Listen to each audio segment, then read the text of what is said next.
Every so often, there's a story that reminds us how quickly the ordinary can become the unexplainable. In the spring of 2007, a respected emergency physician named Dr. Marcus Ellison left his suburban home in Raleigh, North Carolina, before dawn. It was a calm Tuesday morning, and he had an early shift at Wakefield Memorial Hospital, just a 20-minute drive from his driveway.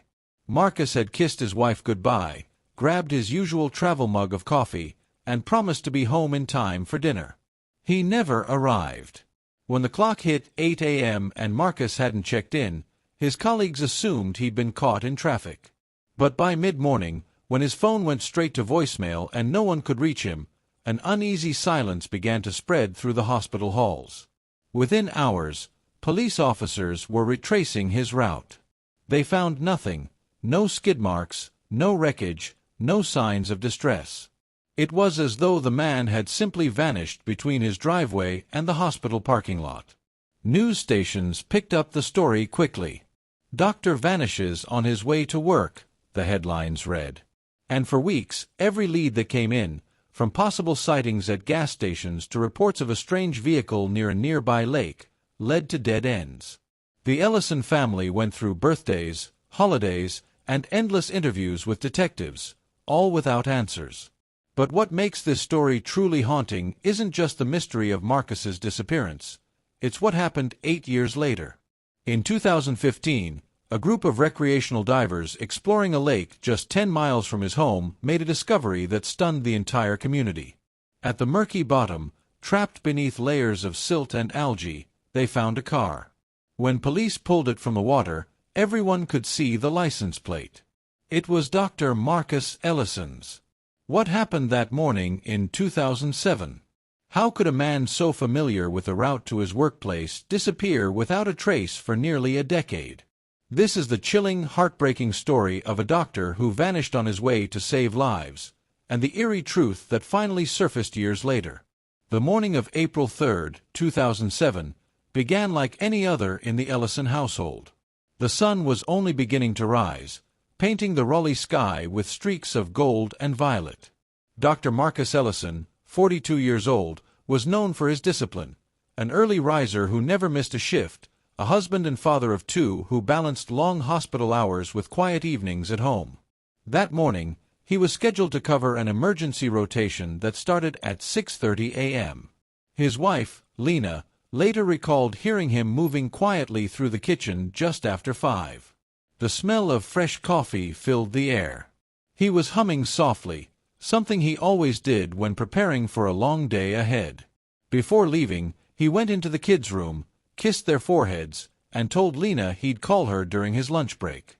It was routine, almost too ordinary. Marcus drove a silver 2006 Toyota Camry, a car that still smelled of new leather. He left home wearing his hospital ID clipped to his jacket pocket, his stethoscope coiled neatly inside his bag. Lena heard the garage door close at 5:22 a.m. and watched from the window as his headlights disappeared down the street. She didn't know it would be the last time she'd ever see them. The drive to Wakefield Memorial Hospital should have taken no more than 20 minutes. Marcus took the same route every morning, Highway 98, a stretch of road that curved gently past woodlands and crossed over Haven Lake, a small but deep body of water surrounded by dense pine trees. It was a scenic route, and Marcus preferred it to the interstate. But that morning, somewhere between his driveway and the hospital, he vanished. When 6:30 came and went, his colleagues began to worry. Marcus was punctual, almost obsessively so. At 7 o'clock, a nurse tried calling his cell. It rang twice, then went to voicemail. Another hour passed before Dr. Linda Fry, his department head, called Lena to ask if Marcus was sick or had car trouble. That call sent a chill down her spine. She knew something was wrong. By 10 a.m., local police had been notified. Officers were dispatched to retrace Marcus's usual route. They found no sign of an accident, no tire marks, no debris, no broken guardrails. The lake bridge was inspected, but nothing suggested a vehicle had gone off the road. It was as if the Camry had evaporated into thin air. That afternoon, Investigators interviewed gas station attendants and commuters who regularly drove the same route. One worker recalled seeing a silver car around 5:40 a.m. near the Haven Lake Bridge, but couldn't identify the driver. Another claimed they saw a car swerve slightly, as though avoiding something on the road. But there were no further leads, and without security footage or eyewitness confirmation, the reports were inconclusive. Lena drove the route herself later that evening, desperate for any sign she might have missed. She checked the small dirt turnoffs by the trees, the narrow shoulders along the guardrail, and even called out his name by the lake. "Marcus!" she shouted into the emptiness, her voice echoing over the still water. The silence that followed was unbearable. Within days, search teams were brought in. Helicopters scoured the area, boats dragged Haven Lake, and volunteers combed the woods for miles. Police dogs picked up faint scents that vanished near the lake's edge. Still, nothing. Even the State Bureau of Investigation got involved, treating the case as both a missing person and a possible foul play scenario. Reporters camped outside the Ellison home. Headlines like, "Doctor vanishes on his way to work," dominated local news. Rumors spread. Some said he staged his disappearance, others whispered about secret debts or an affair. Lena endured cruel speculation, insisting that her husband would never abandon his family. "Marcus wouldn't run," she told a reporter through tears. "If he's not here, something happened to him." Over the following weeks, every lead fizzled. Divers had searched Haven Lake twice but found nothing. Detectives interviewed co-workers, friends, even distant relatives. All described Marcus as stable, devoted, and well-liked. There was no evidence of mental distress, no financial strain, no enemies. The case turned cold. By the end of the summer, the Ellison family's once bustling home had fallen quiet. Lena kept Marcus's office untouched, his medical books still open, his framed degree from Duke University hanging on the wall. Each morning, she'd still check the driveway, half expecting to see his silver Camry pull in. The children, Evan and Chloe, would ask when Daddy was coming home. She had no answer. The disappearance of Dr. Marcus Ellison became one of North Carolina's most puzzling mysteries. For years, it haunted the community, a man trusted to save lives simply gone without explanation. But what no one knew then was that the truth wasn't far away. It was waiting, hidden beneath the very lake so many had searched before. Days turned into weeks, and weeks into months. The disappearance of Dr. Marcus Ellison had become a story the entire state followed. News anchors spoke about it with hushed tones, the kind reserved for mysteries that refused to make sense.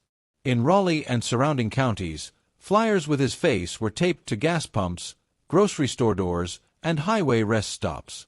His image, that kind, steady smile, became a haunting reminder that anyone could vanish without a trace. The investigation grows cold. Detective Harold Mendez, the lead investigator, described the case as one of the most frustrating in his 25-year career. "We had no crash site, no witnesses, no financial motive, no evidence of foul play. It was like chasing a ghost," he later said in a local interview. The investigation began with the obvious: Marcus's route to work. Officers drove it daily, checking for changes, erosion, or any place a car could have gone unnoticed. Drones and divers returned to Haven Lake several times throughout 2007 and 2008, but visibility in the murky water was almost non-existent. The lakebed, covered in layers of silt and dense vegetation, made it nearly impossible to detect submerged objects without specialized sonar, which the local department didn't yet have. Police records show that over 180 tips were received in the first year alone. Some came from people claiming to have seen Marcus in nearby towns, others from psychics offering their visions. Every single one led nowhere. As the months passed, media attention waned. The Ellison case slowly faded from nightly news to a few lines buried deep in local papers. Lena, however, refused to let it die. She visited the police department every week, demanding updates. She appeared on morning shows pleading for information, and even funded private searches of her own. She spent thousands of dollars hiring independent divers, scanning forests, and organizing volunteer teams. She wouldn't stop until she knew what happened. Her family and friends urged her to rest, but she couldn't. "It's not about hope anymore," she once told a local reporter. "It's about answers." Rumors and theories. As time passed, speculation filled the silence. Some believed Marcus might have suffered a medical emergency, a stroke or sudden heart attack, causing him to veer off the road. But that didn't explain the missing car. Others thought he'd been kidnapped, though no ransom was ever demanded. The more cynical voices claimed he'd simply left, overwhelmed by his job, his family, or some hidden secret. Then there was the darker theory, that he'd driven into the lake. Locals often whispered about Haven Lake's dangerous curves, how it lacked guardrails in certain sections and was poorly lit before sunrise. But divers had already searched it several times. If Marcus's car had been there, surely they would have found it. Still, the lake continued to haunt Lena. On more than one occasion, she parked by the water's edge late at night, staring into the dark ripples. "I just felt him there," she said years later. "I couldn't explain it. I knew I was looking at something that was hiding the truth." Life moves on, without closure. By 2010, 3 years after his disappearance, the Ellison family's lives were in limbo. The hospital had held a memorial service in his honor, and his medical license was quietly marked inactive. Lena was forced to declare him legally deceased in 2012 so she could settle the family's finances and keep the house. Signing that paperwork, she said, was the hardest thing she'd ever done. The children had grown. Evan entered high school, and Chloe began middle school. They spoke of their father less and less, but the pain lingered in subtle ways. Evan avoided hospitals entirely, while Chloe refused to drive near the lake. Lena often sat in Marcus's old study, running her hands across his books and framed certificates, still smelling the faint trace of his cologne. Detective Mendez retired in 2014. In his final interview, he admitted the Ellison case was the one file he couldn't close with peace. "It's like the ground swallowed him whole," he said. "If I could have done one thing different, it would have been to drain that damn lake." A break that never came, until it did. By 2015, the world had moved on. But fate hadn't forgotten. A group of amateur divers from a local scuba club decided to explore the western edge of Haven Lake, an area rarely visited due to its depth and thick undergrowth. They weren't searching for Marcus. They were mapping underwater terrain for training exercises. One of the divers, Calvin Dorsey, later described what happened that day. "We were about 30 feet down when I saw something that didn't belong. It looked like a metallic shape, covered in algae, wedged deep in the mud. At first, I thought it was a sunken boat. But when I got closer, I realized it was a car. The hood emblem was faint, but it looked like a Toyota." Calvin surfaced immediately, shaking. The group marked the location with a buoy and contacted authorities. By the next morning, sheriff's deputies, state police, and a team of forensic divers had sealed off the area. When they finally pulled the vehicle from the lake, the entire community gathered at the shoreline. The car was mangled, its windows shattered, its interior filled with silt and debris. But the license plate, once cleaned, left no doubt. NC7KJ 492, registered to Dr. Marcus Ellison. For 8 years, his car had been sitting less than a mile from where he disappeared, invisible beneath the dark, murky water that countless search teams had combed before. Inside the vehicle, they would find answers no one was prepared for. 8 years is a long time to live with questions that never stop echoing. By 2015, Lena Ellison had grown used to silence, the kind that comes when the world moves on but grief refuses to. She no longer watched the news or visited the police station every week. Yet every night before bed, she still placed her husband's photo on the nightstand, whispering the same quiet prayer, "Where are you, Marcus?" That summer, She finally got her answer. The call that changed everything. On the afternoon of July 19th, 2015, Lena was in her kitchen folding laundry when the phone rang. It was Detective Harold Mendez, the same man who'd led the investigation years earlier, now retired, but still in touch with the department. His voice trembled slightly. "Lena," he said, "I need you to sit down. They found something." At first, she didn't understand. The words felt unreal, detached from meaning. It wasn't until he mentioned Haven Lake that her knees gave way. The one place she had always feared, and somehow always felt, held the answer. Within hours, the news spread. Authorities had recovered a vehicle from the lake, and early reports indicated it matched the description of Marcus's missing Camry. By evening, the area was surrounded by emergency crews, floodlights, and television cameras. Crowds gathered along the shoreline, whispering prayers as the car broke the surface for the first time in 8 years.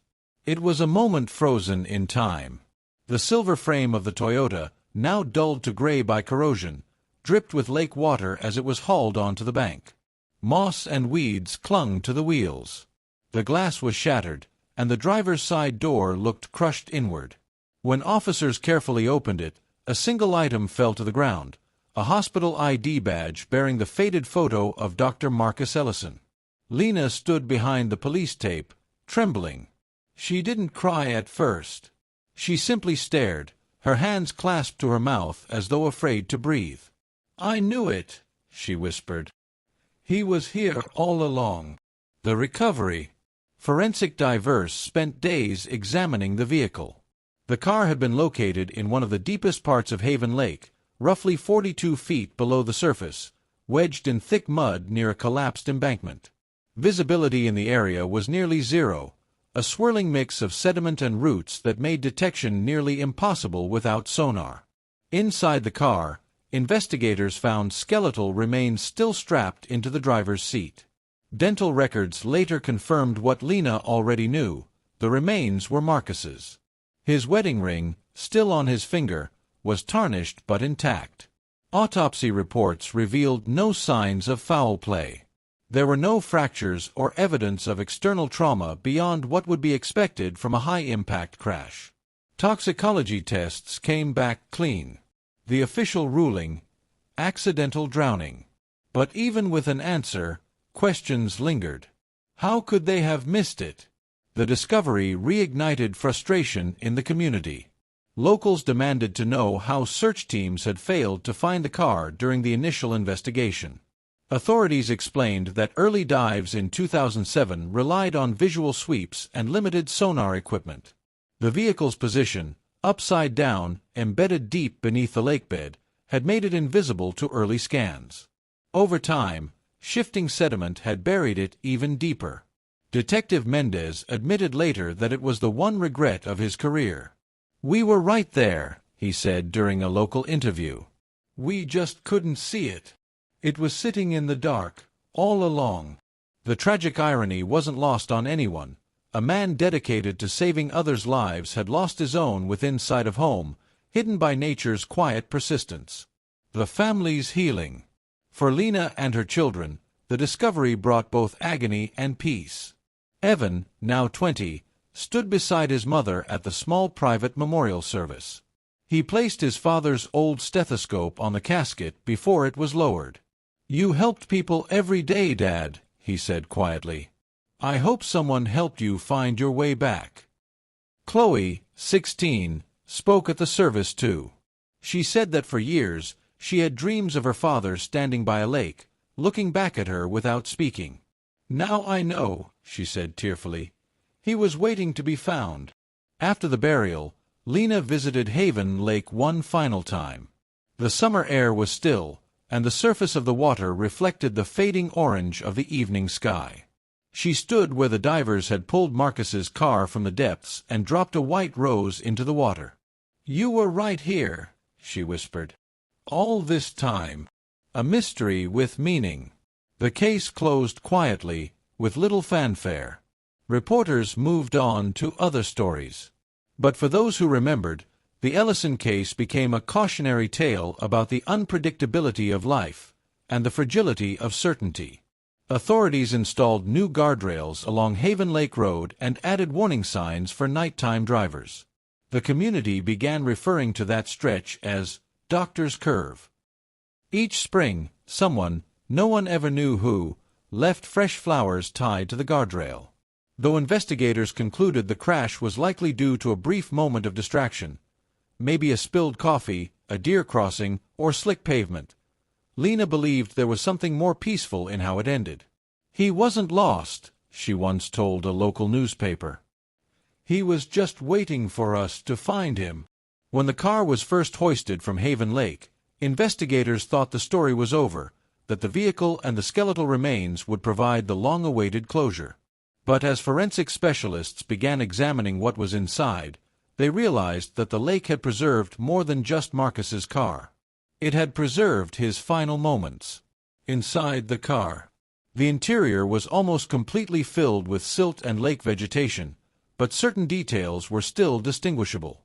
The dashboard clock had stopped at 5:47 a.m., just 25 minutes after Marcus had left home. That small frozen time became the anchor point for what likely happened. The driver's window was partially rolled down, and the seatbelt was still buckled. The gear shift was in drive. His phone, an old flip-style model, was found on the passenger seat, waterlogged but still intact. Near it lay his coffee travel mug, still capped tight.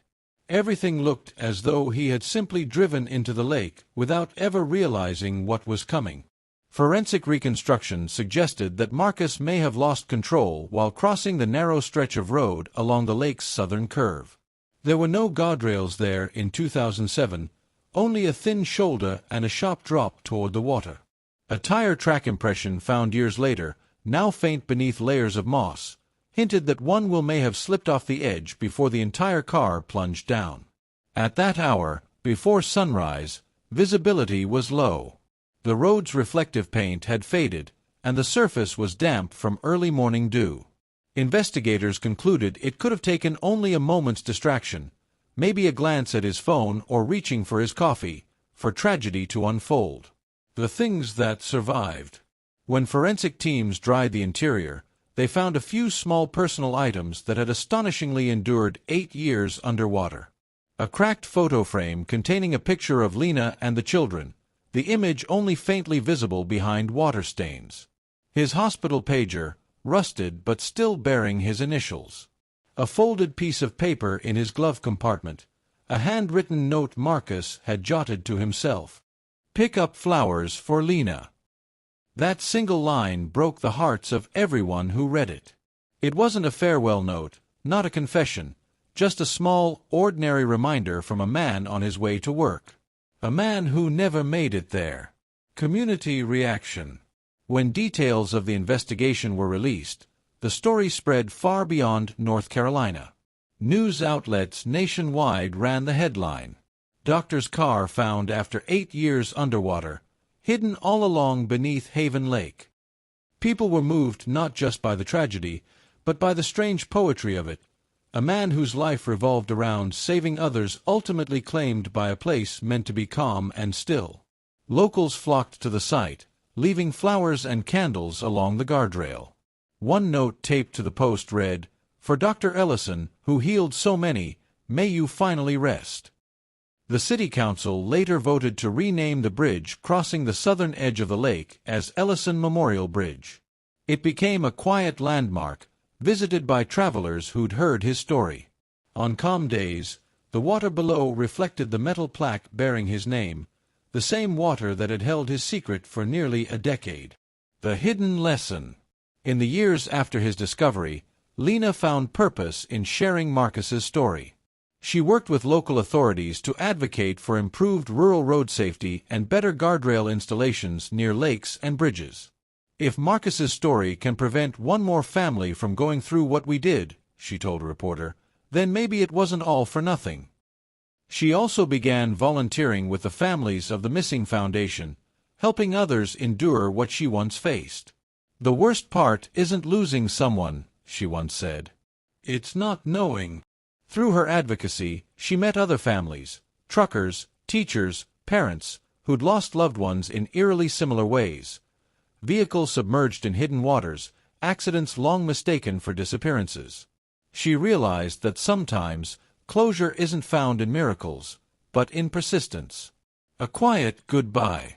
On the 8th anniversary of his discovery, Lena returned once more to Haven Lake with Evan and Chloe. The air was still, the water clear enough to see the faint shadows below the surface. She carried a bouquet of lilies, the same kind Marcus used to buy her every spring. Standing at the railing, she said softly, "You were never far, Marcus. You just took the long way home." Evan placed a single white flower in the water and whispered, "We found you, Dad." The petals drifted across the lake, circling slowly before sinking beneath the surface. For a moment, the ripples looked like they formed a heart. Then the water grew still again, peaceful, as if the lake itself had finally exhaled. Closure. Today, the Ellison family lives quietly outside Raleigh. Lena never remarried. The house where Marcus once lived remains filled with his memory. His books, his medical journals, the scent of old coffee that seems to linger no matter how many years pass. Every April, she receives letters from former patients who tell her how Marcus once saved their lives. One of them wrote, "He gave me 8 more years with my daughter. I hope someone gives him peace now." And perhaps, in a way, that peace has come, not through justice or revelation, but through understanding that some mysteries don't end with answers. They end when the love that began them finally finds its way home. Some stories don't end with a twist, they end with quiet truth. The disappearance of Dr. Marcus Ellison began as a mystery that baffled police, terrified a family, and haunted a community. For years, people searched for complex answers: crime, conspiracy, something unimaginable. But in the end, the explanation was simple, and somehow that made it even more heartbreaking. A man devoted to saving lives left home for work, took a familiar road, and never arrived. Not because of malice or deceit, but because of a moment, a single second when fate shifted course. His story reminds us that life doesn't always vanish with noise and chaos. Sometimes, it slips quietly into the depths, waiting to be remembered. The Ellison case became more than just a local mystery. It became a symbol of endurance, of a wife who refused to stop believing, of children who grew up without answers but never without love, and of a small town that learned how fragile even the most predictable moments can be. As the years go by, visitors still stop at Ellison Memorial Bridge. Some bring flowers, others simply stand in silence, staring out over the lake. They say that when the water is still, you can almost see the faint outline of a car below, a gentle reminder of the man who vanished one morning and returned only when time and nature allowed it. Because in every disappearance, there's a deeper truth beneath the surface. Sometimes it's tragedy. Sometimes it's peace. And sometimes it's both.